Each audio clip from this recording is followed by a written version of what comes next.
breaking news from NBC4. And we do begin with breaking news this midday. Lobbyist John Raphael has been indicted in connection with the Redflex bribery investigation. Good morning. Thank you for joining us for midday. I'm Mike Jackson. I'm Katie Farrell. We just got our hands on a copy of that indictment, which was filed this morning.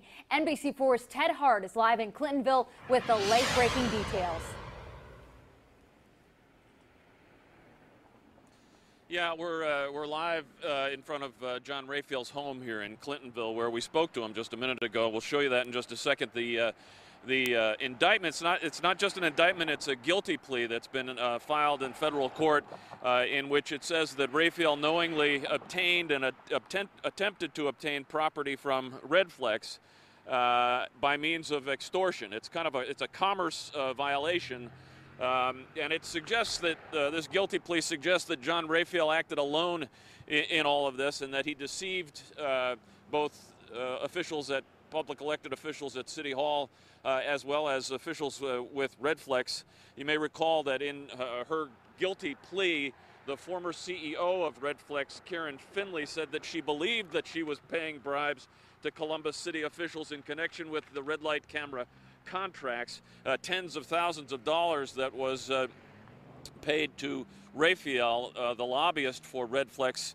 But what we're hearing is that today's guilty plea, there was no real bribery, but rather that Raphael created the impression that Redflex needed to pay that money for bribes to elected city officials.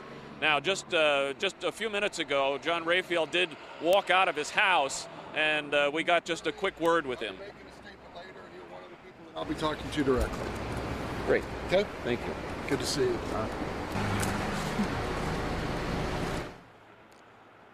So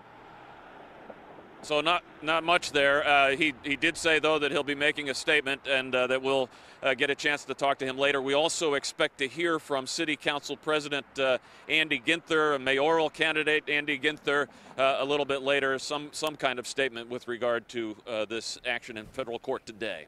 Live in Clintonville, Ted Hart, NBC4.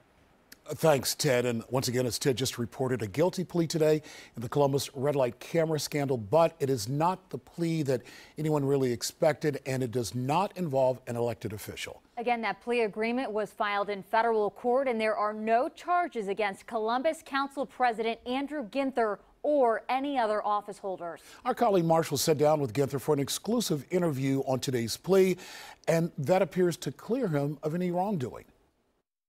What's so important about this plea agreement today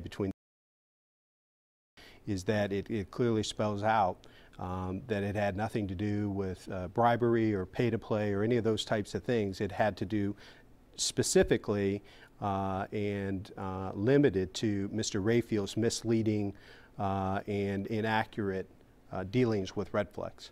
Andy Ginther and other city leaders can claim vindication tonight, months after an internal investigation by the city attorney's office determined that Columbus office holders did nothing wrong when they renewed that red light camera contract. Ginther says federal investigators reached the same conclusion. And John Raphael admits in the federal plea agreement that he acted alone when he lied to former Redflex CEO Karen Finley to make her believe she was bribing Columbus office holders. John Raphael had a lot of close ties to the Democratic Party. You knew him very well. Mm-hmm. He's a lobbyist who's worked at City Hall for years and years. Mm-hmm. Should you or someone else have known what he was doing?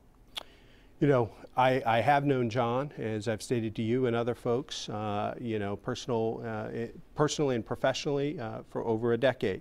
I am deeply disappointed in what he has done, but this plea agreement clearly states that what he did was to Redflex, and the crime that he is admitting to was misleading and pressuring Redflex to do something that we as city officials had no idea about.